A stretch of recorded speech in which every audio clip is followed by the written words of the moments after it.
بسم اللہ الرحمن الرحیم۔ السلام علیکم۔ حضرت علی کا فرمان ہے، اپنوں کو ہمیشہ اپنے ہونے کا احساس دلاؤ، ورنہ وقت آپ کے اپنوں کو آپ کے بغیر جینا سکھا دے گا۔ حضرت علی کا فرمان ہے، مجھے مایوس ہونے والے شخص پر تعجب ہوتا ہے کہ جب اس کے پاس استغفار کی قوت موجود ہو۔ معاشرے کے بدترین لوگ وہ ہیں جو کمزور کی غلطی پر شور مچاتے ہیں اور طاقتور کی غلطی پر مجرمانہ خاموشی اختیار کرتے ہیں۔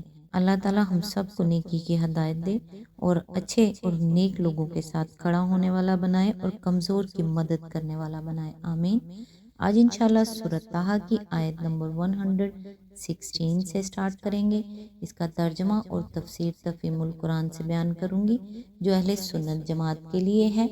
اعوذ باللہ من الشیطان الرجیم، بسم اللہ الرحمن الرحیم۔ یاد کرو وہ وقت جب کہ ہم نے فرشتوں سے کہا تھا کہ آدم کو سجدہ کرو، وہ سب تو سجدہ کر گئے مگر ایک ابلیس تھا کہ انکار کر بیٹھا۔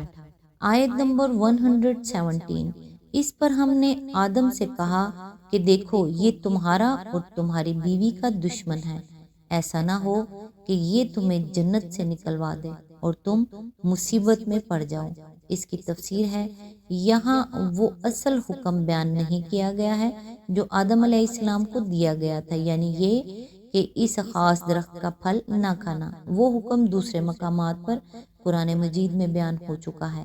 اس مقام پر چونکہ بتانے کی اصل چیز صرف یہ ہے کہ انسان کس طرح اللہ تعالیٰ کی پیشگی تنبیہ اور فرمائش کی باوجود اپنے جانے بوجھے دشمن کے اغوا سے متاثر ہو جاتا ہے اور کس طرح اس کی یہی کمزوری اس سے وہ کام کرا لیتی ہے جو اس کے اپنے مفاد کے خلاف ہوتا ہے۔ اس لیے اللہ تعالیٰ نے اصل حکم کا ذکر کرنے کے بجائے یہاں اس فرمائش کا ذکر کیا ہے جو اس حکم کے ساتھ حضرت آدم علیہ السلام کو کی گئی تھی۔ دشمنی کا مظاہرہ اسی وقت ہو چکا تھا۔ آدم اور حوا خود دیکھ چکے تھے کہ ابلیس نے ان کو سجدہ کرنے سے انکار کیا ہے اور صاف صاف یہ کہہ کر کیا ہے کہ میں اس سے بہتر ہوں، تو نے مجھ کو آگ سے پیدا کیا ہے اور اس کو مٹی سے۔ سورہ اعراف آیت نمبر 12۔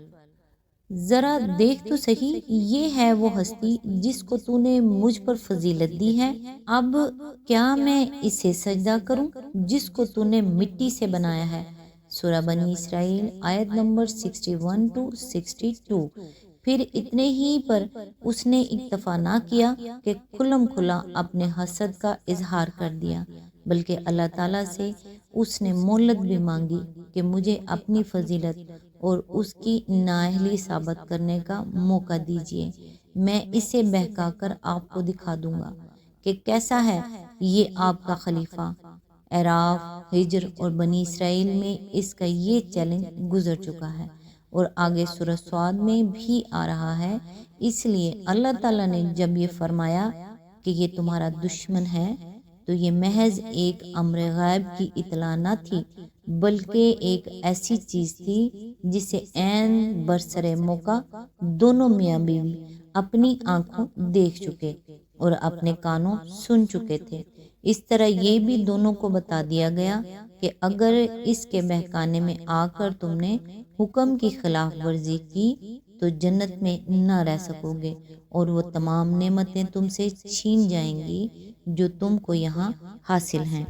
آیت نمبر 118، یہاں تو تمہیں یہ آسائشیں حاصل ہیں کہ نہ بھوکے اور نہ ننگے رہتے ہو۔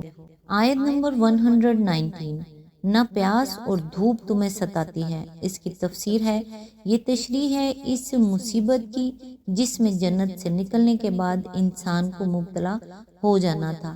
اس موقع پر جنت کی بڑی اور اکمل و افضل نعمتوں کا ذکر کرنے کے بجائے اس کی 4 بنیادی نعمتوں کا ذکر کیا گیا، یعنی یہ کہ یہاں تمہارے لیے غذا، پانی، لباس اور مسکن کا انتظام سرکاری طور پر کیا جا رہا ہے۔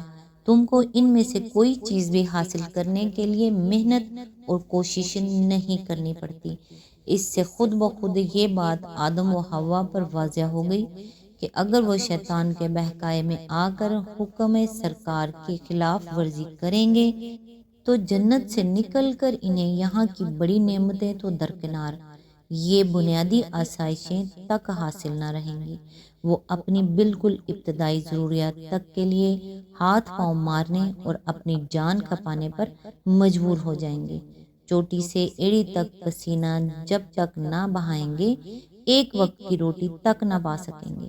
معاش کی فکر ہی ان کی توجہ اور ان کے اوقات اور ان کی قوتوں کا اتنا بڑا حصہ کھینچ لے جائے گی کہ کسی بلند تر مقصد کے لیے کچھ کرنے کی نہ فرصت رہے گی نہ طاقت۔ آیت نمبر 120۔ لیکن شیطان نے اس کو پھسلایا، کہنے لگا، آدم بتاؤ تمہیں وہ درخت جس سے ابدی زندگی اور لازوال سلطنت حاصل ہوتی ہے۔ اس کی تفسیر ہے، یہاں قرآن صاف تصریح کرتا ہے کہ آدم و حوا میں سے اصل وہ شخص جس کو شیطان نے وسوسے میں ڈالا آدم تھے، نہ کہ حضرت حوا۔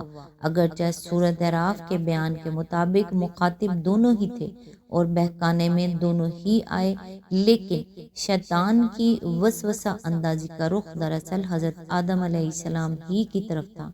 اس کے برعکس بائبل کا بیان یہ ہے کہ سانپ نے پہلے عورت سے بات کی اور پھر عورت نے اپنے شوہر کو بہکا کر درخت کا پھل اسے کھلایا۔ پیدائش باب 3۔ سورہ اعراف میں شیطان کی گفتگو کی مزید تفصیل ہم کو یہ ملتی ہے، وَقَالَ مَا نَهَاكُمَا رَبُّكُمَا عَنْ هَٰذِهِ الشَّجَرَةِ إِلَّا أَن تَكُونَا مَلَكَيْنِ أَوْ تَكُونَا مِنَ الْخَالِدِينَ، یعنی اور اس نے کہا کہ تمہارے رب نے تم کو اس درخت سے صرف اس لیے روک دیا ہے کہ کہیں تم دونوں فرشتے نہ ہو جاؤ یا ہمیشہ جیتے نہ رہو۔ آیت نمبر 20۔ آیت نمبر 121۔ آخرکار دونوں میاں بیوی اس درخت کا پھل کھا گئے۔ نتیجہ یہ ہوا کہ فوراً ہی ان کے سطر ایک دوسرے کے آگے کھل گئے اور لگے دونوں اپنے آپ کو جنت کے پتوں سے ڈھانکنے۔ آدم علیہ السلام نے اپنے رب کی نافرمانی کی اور راہ راست سے بھٹک گیا۔ اس کی تفسیر ہے، بالفاظ دیگر نافرمانی کا صدور ہوتے ہی وہ آسائشیں ان سے چھین لی گئیں جو سرداری انتظام سے ان کو مہیا کی جاتی تھیں، اور اس کا اولین ظہور لباس چھین جانے کی شکل میں ہوا۔ غذا، پانی اور مسکن سے محرومی کی نوبت تو بعد کو ہی آنی تھی۔ اس کا پتہ تو بھوک پیاس لگنے پر ہی چل سکتا تھا اور مکان سے نکالے جانے کی باری بھی بعد ہی میں آ سکتی تھی، مگر پہلی چیز جس پر نافرمانی کا اثر پڑا وہ سرکاری پوشاک تھی جو اسی وقت اتروا لی گئی۔ یہاں اس بشری کمزوری کی حقیقت کو سمجھ لینا چاہیے جو آدم علیہ السلام سے ظہور میں آئی۔ اللہ تعالیٰ کو وہ اپنا خالق اور رب جانتے تھے اور دل سے مانتے تھے۔ جنت میں ان کو جو آسائشیں حاصل تھیں، ان کا تجربہ انہیں خود ہر وقت ہو رہا تھا۔ شیطان کے حسد اور عداوت کا بھی ان کو براہ راست علم ہو چکا تھا۔ اللہ تعالیٰ نے ان کو حکم دینے کے ساتھ ہی بتا دیا تھا کہ یہ تمہارا دشمن تمہیں نافرمانی پر آمادہ کرنے کی کوشش کرے گا اور اس کا تمہیں یہ نقصان اٹھانا پڑے گا۔ شیطان ان کے سامنے چیلنج دے چکا تھا کہ میں اسے بہکاؤں گا اور اس کی بیخ کنی کر کے چھوڑوں گا۔ ان ساری باتوں کے باوجود جب شیطان نے ان کو ناصح و مشفق اور خیر خواہ دوست کے بھیس میں آ کر ایک بہتر حالت زندگی جاوداں اور سلطنت لازوال کا لالچ دیا تو وہ اس کی تحریص کے مقابلے میں نہ جم سکے اور پھسل گئے۔ حالانکہ اب بھی خدا پر ان کے عقیدے میں فرق نہ آیا تھا اور اس کے فرمان کے بارے میں ایسا کوئی خیال ان کے ذہن میں نہیں تھا کہ وہ سرے سے واجب الاذان ہی نہیں ہے، بس ایک فوری جذبے نے جو شیطانی تحریص کے زیر اثر ابھر آیا تھا ان پر ظہول طاری کر دیا، اور ضبط نفس کی گرفت ڈھیلی ہوتی ہی وہ اطاعت کے مقام بلند سے معصیت کی پستی میں جا گرے۔ یہی وہ بھول اور فقدان عزم ہے جس کا ذکر قصے کے آغاز میں کیا گیا تھا، اور اسی چیز کا نتیجہ وہ نافرمانی اور بھٹک ہے جس کا ذکر اس آیت میں کیا گیا ہے۔ یہ انسان کی وہ کمزوری ہے جو ابتدائے آفرینش ہی میں اس سے ظاہر ہوئی، اور بعد میں کوئی زمانہ ایسا نہیں گزرا ہے جب کہ یہ کمزوری اس میں نہ پائی گئی ہو۔ آج تک کے لیے بس اتنا ہی، نیکسٹ انشاءاللہ آیت نمبر 122 سے سٹارٹ کریں گے۔ تب تک کے لیے دعاؤں میں یاد رکھیے گا۔ اللہ حافظ۔